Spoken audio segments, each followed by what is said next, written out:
Step Down Anecdotes 02. Hello again. Thank you for being here with me once more.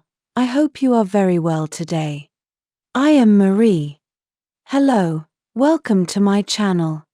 This information can be seen as science fiction, or as the viewer sees best, and I post it for entertainment purposes only. Still, I take my information very seriously, and for whoever has eyes to see. I am writing this on the morning of September 8, 2024. After so much space news and complex exopolitics, I want to share another anecdote or a short narration of the last time a Taygetan team of 4 men went down to the surface of Earth to purchase food and necessary things and solve matrix banking issues. I know most of you already know what I am going to say next, but I must include it for the new ones to have some context. Most extraterrestrial groups don't need anything from Earth. Why would they? Even less so when they are not human-looking, yet some of us who are Lyrian humans, space humans for short, do end up needing things, equipment, and food from Earth.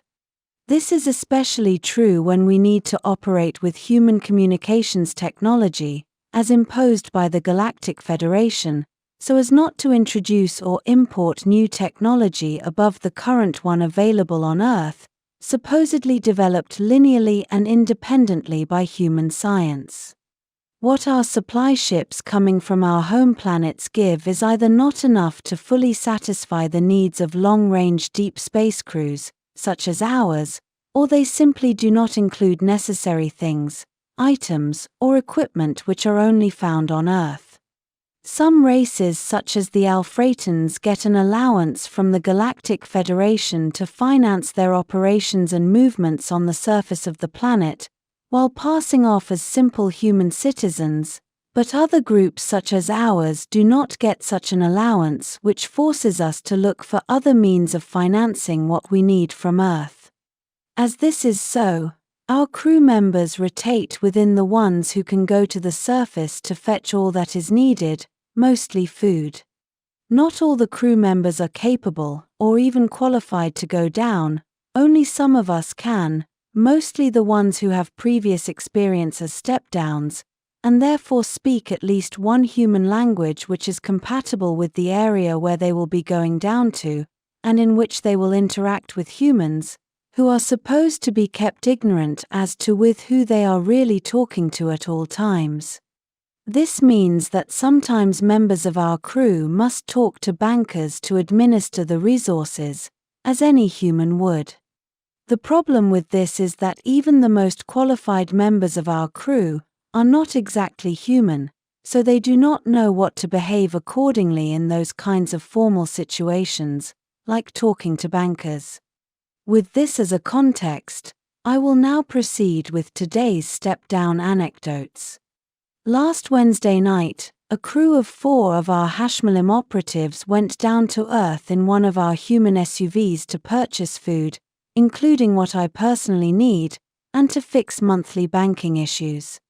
When members of our crew go down to the surface, they are usually a mixed, male and female team because it helps a lot not to be noticed, mainly because it looks more natural, but this time Nishera, who is female, didn't want to go down as it is very stressful for her, so the ones who ended up going down were all male.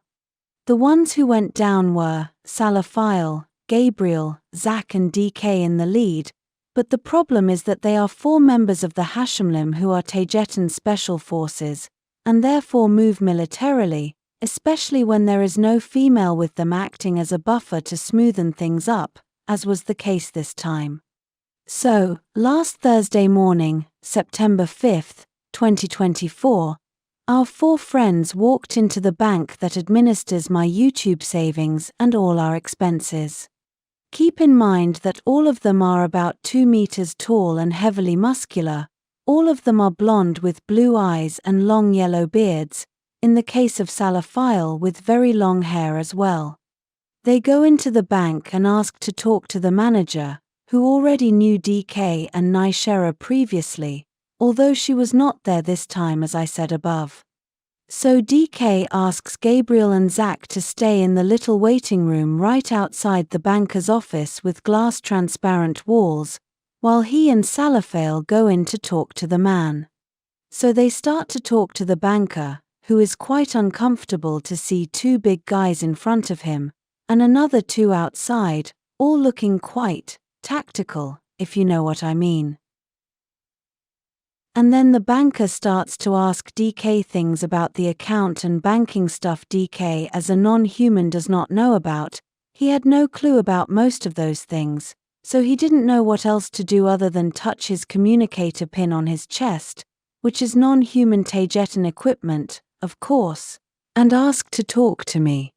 As this was not video, I was unaware that he was directly in front of the banker, so I started to explain to DK the things the man needed to know. Then he proceeded to talk to the banker more, only to ask for me again using his PIN, which is a mild violation of Federation rules by the way. But then he continued to ask me about everything and every step, asking for my approval directly in front of the banker, who was quite startled at this point. The last time DK was there with that man, Nishera was with him, and she was the one who spoke the most and who knew about banking and related procedures, but even then Nishera also mentioned that she had to ask for Marie's permission, as she is the real owner, as she Nishera was only there on Marie's behalf because she cannot be there. After all, Marie is underage. I am Marie, obviously. But then this time DK was abusing asking Marie about everything, and talking to me in front of the banker in a very respectful manner, as is expected when a military head of a team is talking to his leader. Then DK gets up and gives some instructions to the other two waiting outside, who answer back to DK with a yes sir. All in front of the banker, facepalm, who by now is quite startled. He then asks DK directly, who is this strange Marie that moves everything, who is underage, yet everyone asks for her permission for everything, and is nowhere to be seen. DK only answered back that she is the owner of all this, referring to the account.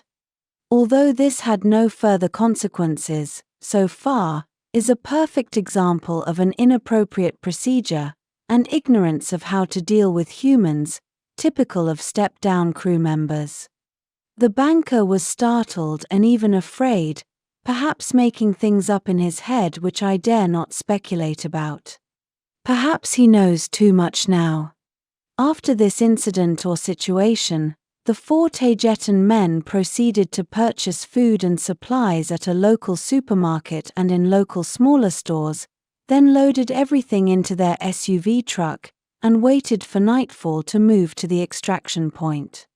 When it was nighttime and over 10 p.m., they drove their truck out of the small city and onto a long and twisting mountain tarmac 2-lane road which took them away from civilization, and into the wilderness where they would be picked up by one of our fighter starships in a classical dust-off extraction. This is a delicate and even dangerous point in their trip, as well as when they arrive from the ship as well, in reverse of this, because they may be intercepted by the police, or even by criminals, as the zone where they went down has a lot of mob-related problems, as everywhere on Earth, I suppose. The long twisting road took them several miles up into the mountains covered in woodland, into the wild. But when they arrived near the extraction point, they were surprised to find that there were about 24 vehicles parked on the edges alongside the road, with a substantial crowd of people around them, all equipped with binoculars, night vision goggles, and even some telescopes mounted on top of pickup trucks. When our friends approached, they lessened their speed to a crawl and looked at the crowd. Many of them had alien figures on their t-shirts, including classical grey extraterrestrials making a V with their 3 fingers. The people were also signaling into the night sky with laser lamps and even with simple flashlights. Salafail, who was driving, stopped the SUV truck, rolled down his window and asked one of the people what they were doing there so far from civilization. 4 or 5 people came to him and started to enthusiastically explain that that place is a UFO hotspot, where crafts have been reported to land regularly, and that they had reason to believe one may appear that night. Salaphile only answered back with an okay, right, we'll have a nice time having fun out here folks. And he then accelerated the truck away from the spot in a clear, oh shit, moment. DK then touched his Taygetan communicator and said, Super Ghost, this is Roller Actual, LZ area is compromised, I repeat, LZ area compromised, proceeding to secondary extraction point, Kilo, over. On the other side of the transmission Azrael answered back, Good copy Roller, I see the problem from up here, proceeding to secondary extraction point Kilo, for dust off. Full electronic countermeasures and cloaking are on, ECM active, Super Ghost running silent at treetop level to avoid detection. I am using human terms here, but the Taygetan special forces do use them while operating on Earth, as they are quite efficient, and they are good at masking who they really are. In any case, because we are not going to use Taygetan language so close to Earth or on it, it can give us away. This is important to remember. The SUV moved out of the tarmac road and into a secondary dirt road, well into the wilderness. They drove on a heavily deteriorated, twisting gravel road, full of muddy potholes, until they arrived near a creek with a clear spot large enough to land a Taygetan fighter ship. The men descended from the SUV and looked around using night vision and heat infrared devices to look for human presence in the perimeter. Those are all human-made equipment, by the way, just in case it gets lost or falls into the wrong hands. They stood there waiting in the dark night, when a horrible cry sound came from the direction of the creek. It sounded human, like a short burst or yell with a female voice, but it sounded horrible to the point of freezing their blood, as they described to us later on. They started to scan the area with their night vision and infrared goggles, but couldn't see where that horrible sound was coming from. They said it sounded near and then far, only to sound near again soon after. They couldn't detect what was causing the sound, but judging by its volume it had to be coming from something quite big, definitely not from a bird or anything of similar size. Whatever it was, it sounded worse than horrible, so our friends started to be very uneasy, and even worried while they waited. Even more so as that thing sounded as if it were getting closer and closer.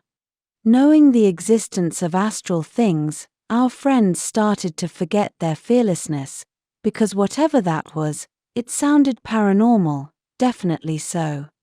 Much to their fortune, 3 bright lights in a triangular shape blinked at them from above as the Super Ghost approached them for dust off. They all entered into the SUV truck at the sound of that horrible thing once more. They drove the SUV into the grass, really fast, while the 3 lights got closer and closer to them. Between the 3 lights a brightly illuminated rectangle started to appear out of nowhere.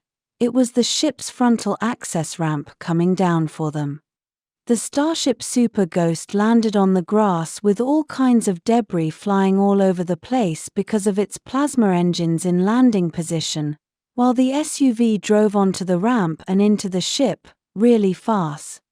When the SUV is inside and in the cargo hold area, 4 half-moon-shaped wheel clamps move up to secure the truck's wheels, and then the men opened its doors and come out.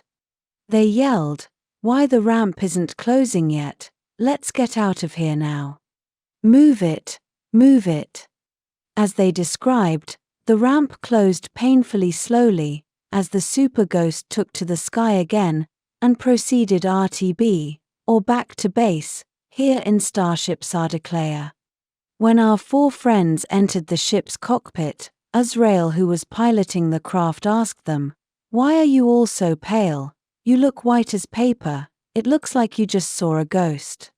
When they arrived here on Starship Sardaklaya, they all admitted to having been really scared by that horrible cry sound, whatever it was. This will be all for today. As always, thank you for watching my video, and for liking, sharing, and subscribing for more. It helps this channel grow a lot.